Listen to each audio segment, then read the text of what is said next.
Thank you, Vishali, for the opportunity. I'm going to talk about one more modality of retinal imaging. This is also one of the probably first wide field retinal imaging which came into practice and is not having a facility for RADCAM shuttle for fluorescein angiography, but is much more useful if you want to especially use as a telemedicine tool and you want to take it from a place to place. So basically the applications of RADCAM include ROP screening and management, retinoblastoma cases, in juvenile glaucoma, shaken baby syndrome, and fundus fluorescein angiography, and also for certain anterior segment imaging, which I am not going to take up. So basically the pediatric retinal disease is the most important, as I said already, is retinopathy of prematurity. I think this is moving of its own. I don't know what's happening. Retinopathy of prematurity, retinoblastoma, and shaken baby syndrome. In retinoblastoma, this has always been a gold standard because you can visualize most of these lesions before. I think this moves automatically. There is something here with my whole thing. And if you look at the data, most of the pediatric hospitals, especially in US and many of the developed countries, they'll have a RADCAM and they would use it extensively, especially it will be in the OR and especially for retinoblastoma workup, and they'll keep on serially following everything on in these cases. And ROP, which has been of great interest to me, this images the entire retina in one shot. We at this time have a 130-degree lens, and since it is an instant documentation, so you can have a direct comparison of images, and it can be done by a technician or a nurse, or you don't need to be there yourself, and it's a very quick exam. Once you become expert in this, it will just take a couple of minutes, and of course it has been proven clinically as an entity which has helped not only the biggest has been the telemedicine based screening by the technician or by the nurses. And the interpretation of these ROP changes, since they require expertise, so it's not for the general ophthalmologist and a pediatrician that they would be able to identify these changes. So these wide field imaging systems, the way they have helped, that you can export these images to an expert anywhere and who could immediately give the what is to be done for a particular patient. So ROP can be remotely evaluated from any place with this kind of a imaging system, and the exact accurate diagnosis is possible, and acquired images can be transmitted anywhere. Even if suppose if one expert has a doubt, it can go to other at the same time. And of course you can optimize the treatment, and these images can be permanently stored. Basically you can have an exact documentation of a pre-plus and a plus disease, which is so important because in today's time we know the identification of these two entities is very important. If there is anything pre-plus, you always follow all such patients, and plus, that means you're going to treat every time. And the plus disease, the way which we will look at if we document on the RADCAM, that if you have in two quadrant dilatation and tortuosity, then you label that as a plus disease. And you may see images like this with the same lens.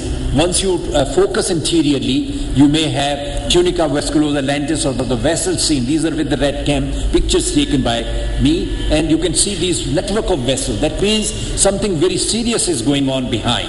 And you may have a hazy media like that, which might again dict that these are the major problems as far as the ROP is concerned. And the documentation exactly on once you have taken these images, you can do on according to international classification, and that's how probably you know which cases to follow and where you would like to treat and what kind of treatment is required. One of the entity which probably we definitely need to know more in this country, we see almost 1/3 of the cases minimum, maybe 30 to 40% as APROP. This is because of the variable neonatal care we have. And so these flat vessels, they are seen, and once they are seen, we need to act very fast, because this is a very serious disease. It never leads to any stages, but straight to retinal detachment. I think I would like just to show some of these images which were given to me by Michael Shapiro from Chicago when he came to Varanasi long time back. And you can see he had taken these images with the rat cam, and the date is mentioned here, 2002. Just after a week you can see the dilatation, the plus disease has increased, and the neovascularization is increasing. And a week after that you can see again it has become further worse. That's just in about 2 days. So this has been treated with concomitant laser, and that is the way you would see these scars. They almost form like a diffuse, ultimately scarring, but everything has disappeared. And this was the other eye of the same child. You can see despite good laser, there is a retinal detachment posterior to it. So this is what we'll see as a stage 4, and this would require a lens sparing vitrectomy. So I think it's a very good monitoring tool. It will exactly tell you what is happening. One of our cases here, you can see the plus disease so clearly, and if you go, when you see the entire image all the way, you can see there is almost a stage 3, and this case underwent laser photocoagulation, the laser for this child, and you can see all the vessels have straightened up. So all those tortuous vessels have gone back, and the disease has regressed. And this is another example, same. I think it's an excellent monitoring tool. You can see everything, that these vessels are straightened up, disease had gone back, the hemorrhage is not there, and same is here. You can see and monitor this. And this is a montage provided by Anand Vinekar. You can make exactly beautiful montages like this, and you can see all the scars going all the way up to the periphery. And even later, you may have cases where you have sequelae, like you have a macular drag, disc drag, or your macular heterotropia. So many things happening. What happens with these cases? And I mentioned to you about fundus fluorescein angiography. So you can have monitoring on a fundus fluorescein angiography as far as the changes in periphery are concerned. So these are the images provided to me by the Martinez. She's from Mexico. She does a lot of this work. And you can see these are mostly after Avastin injection. And what happens to the vessels after Avastin. And I think it has become one of the most important tools. If Avastin is being used, this has become a mandatory that you have to do angiography, as you will see here. I think it comes down to 2 weeks, you can see here. And what happens subsequently, that these vessels, they start remodeling.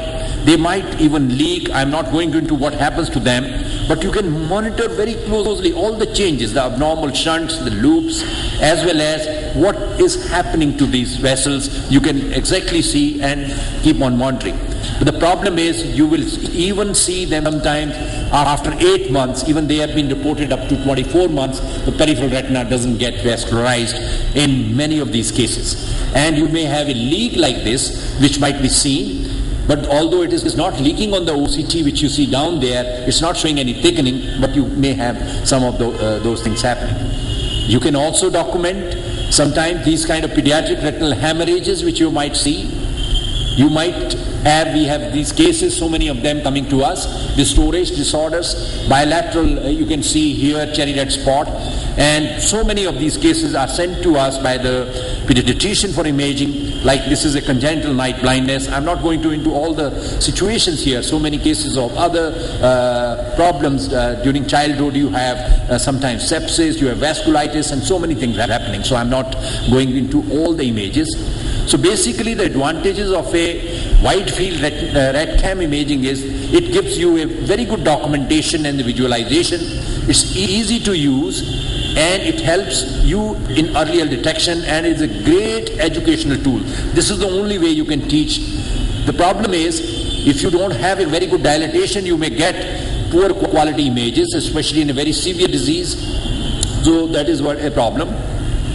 At times it might overestimate ROP, or you may get those kind of dark spots, and the extreme peripheral retina maybe at times is difficult, especially if it is not that well dilated. So basically RADCAM screening for ROP is really promising, and it is being used more as a telemedicine tool or as a teleophthalmology, and that it will have a great role in future once we have something cheaper coming in for this kind of a imaging.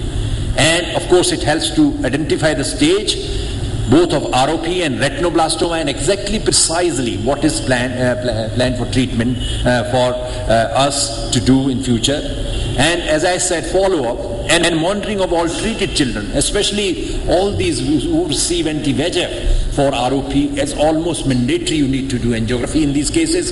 So as I already said, that since the FFA is possible with RADCAM 3 and we can see many changes, I think this is a very promising tool as far as pediatric retinal imaging is concerned. Thank you very much.